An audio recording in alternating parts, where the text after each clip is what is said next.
दिल्ली में अब सबसे पहले खतरनाक आवारा कुत्तों पर कार्रवाई होगी। सुप्रीम कोर्ट के आदेश के बाद एमसीडी ने योजना बनाई है कि हर जोन में अभियान चलाकर इन कुत्तों को पकड़ा जाएगा।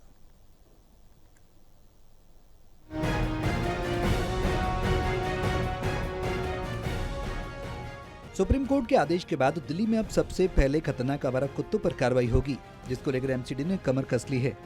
एमसीडी ने सबसे पहले ऐसे आवारा कुत्तों को पकड़ने की तैयारी की है जो काफी एग्रेसिव हैं। एमसीडी ने इसकी तैयारी शुरू कर दी है और हर जोन में 1000 कुत्तों को पकड़ने का लक्ष्य रखा गया है। एमसीडी का कहना है कि कोर्ट के आदेश के साथ स्ट्रीट डॉग्स को लेकर सभी एहतियातन कदम उठाए जाएंगे। खासतौर पर स्ट्रीट डॉग्स की वैक्सीन और स्टरलाइज किया जाएगा। कोर्ट के ऑर्डर आने से पहले से ही आपने कमेटी बनाई, उस पर मीटिंग करी और ये सोच विचार किया और 100% एमसीडी इसमें कुछ रिजल्ट ज़रूर देगी। और इतने सारे डॉग्स को तो रखना पॉसिबल नहीं कि आप 100% को रख दो, बट हाँ, जैसे आज अभियान चलाएंगे, उनको स्टरलाइज कर देंगे। डॉग की लाइफ ही होती है 12 साल, ठीक है, वो धीरे धीरे कम भी होंगे। सुप्रीम कोर्ट के आदेश के बाद उम्मीद की जा रही है कि दिल्ली में आवारा कुत्तों से जुड़ी घटनाओं पर रोक लगेगी। एमसीडी का कहना है कि जब तक सभी जोन में शेल्टर होम पूरी तरह तैयार नहीं हो जाते, तब तक पकड़े गए कुत्तों की देखभाल अस्थायी व्यवस्थाओं में की जाएगी।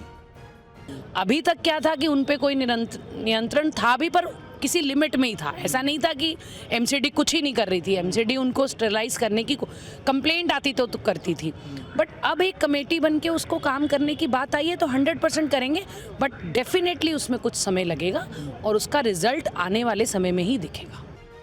एमसीडी के मुताबिक इन कुत्तों को रखने के लिए शेल्टर होम बनाए जा रहे हैं और पशु अस्पतालों को भी तैयार किया जा रहा है। साथ ही पालतू कुत्तों के टीकाकरण और पंजीकरण पर भी जोर दिया जाएगा।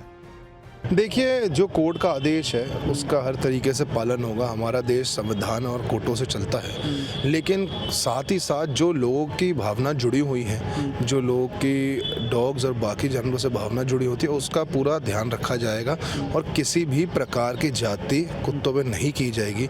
और साथ ही साथ मैं आपके माध्यम से सभी दिल्ली वासियों को अपील करता हूँ, जिसके पास घर पे पेट्स है उनका ज़रूर रजिस्ट्रेशन कराएं, जिससे एमसीडी का पोर्टल खुला हुआ है, आप जोन ऑफिस जाके भी रजिस्ट्रेशन करवा सकते हैं, जिससे एमसीडी को भी पता हो कि कौन सा जानवर किसके पास है और कौन उसका एक्चुअल ओनर है। बाकी मेरे सभी दिल्ली वासियों से ये अपील रहेगी कि जो भी होए उसमें कोऑर्डिनेशन करिए, उसमें कोऑपरेशन करिए और ये पूरा जनहित में होगा और लोगों की सहूलियत के लिए ही कराया जाएगा। बहरहाल दिल्ली में खतरनाक आवारा कुत्तों को पकड़ने का यह अभियान आने वाले दिनों में और तेज होगा। प्रशासन को उम्मीद है कि इससे न सिर्फ घटनाओं में कमी आएगी, बल्कि पालतू और आवारा दोनों तरह के कुत्तों पर नियंत्रण रखना भी आसान होगा। Pranay Sharma, total TV, Delhi.